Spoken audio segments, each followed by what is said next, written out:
আসসালামু আলাইকুম এভরিওয়ান, কেমন আছেন সবাই? আলহামদুলিল্লাহ, আমিও ভালো আছি। আপনাদের মাঝে আজকে নতুন একটি রেসিপি নিয়ে আসলাম। আর এটা হলো সবার প্রিয় আর জনপ্রিয় খাবার বোয়া ভাত।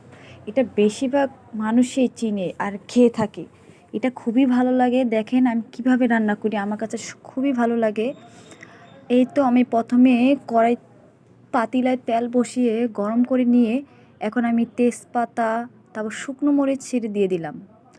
আমার কাছে শুকনো মরিচ বেশি দিলে ভালো লাগে। আমি এখন কি করব, সুন্দর করে এক এক করে মরিচ, শুকনো মরিচ, কাঁচা মরিচ, পেঁয়াজ দিয়ে দিলাম। এখন দেওয়ার পরে আমি অনেকক্ষণ একটু ভাজা ভাজা করে নিব। মানে একটু ভাজা ভাজা করে না নিলে মজা হয় না। আমার কাছে খুবই ভালো লাগে এগুলো একটু ভাজা ভাজা করে নিলে। এখন একটু আমি সুন্দরভাবে নাড়তে থাকবো যে পর্যন্ত একটু বাদামি রঙের না হয় ভাজা ভাজাটা। পরে আমি পরিমাণ মতো এই যে নুন দিয়ে নিলাম। আর এটা পরিমাণ মতো সবাই দিবেন, কারণ নুন বেশি হলেও ভালো লাগে না, কম হলেও ভালো লাগে না।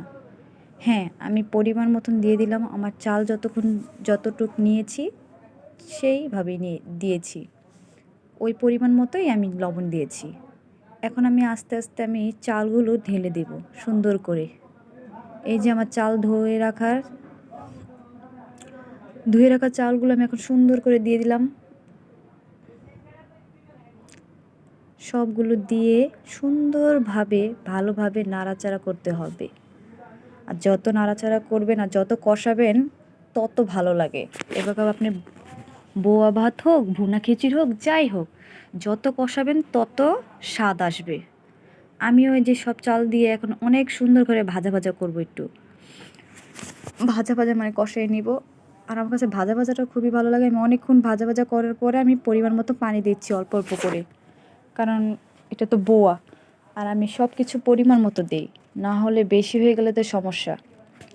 এই তো সুন্দরভাবে পানি দিয়ে আমি এখন পরিমাণ মতো পানি দিয়ে একটু পর ঢেকে রাখবো।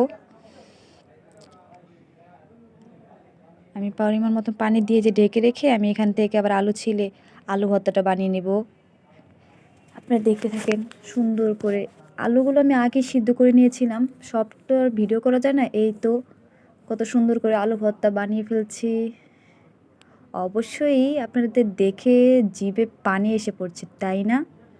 হ্যাঁ, এটা তো আসারই কথা, কারণ এটা তো বৌয়া ভাত। আর বৌয়া দিয়ে তো ভর্তা দিয়ে খুবই ভালো লাগে। বৌয়ার সাথে তো ভর্তা না হলে তো ভালোই হয় না, আর মজা তো হবেই না। এটাই হলো ভর্তা আর বৌয়া মেন। এই তো আমি এখানে ভর্তা বানিয়ে নিলাম, আলু ভর্তা। আরও ভর্তা আছে আমার, আর একটু সব ভিডিও করতে পারলাম না। দেখেন শুটকি ভর্তা, শুটকি ভর্তা তো এটা আমার অনেক প্রিয়। এই তো ভর্তা দেখাতে দেখাতে দেখেন আমার বউয়াও প্রায় বলক এসে পড়েছে। এই তো হয়ে গেল আমার বউয়া গরম গরম ভর্তা। Thank you.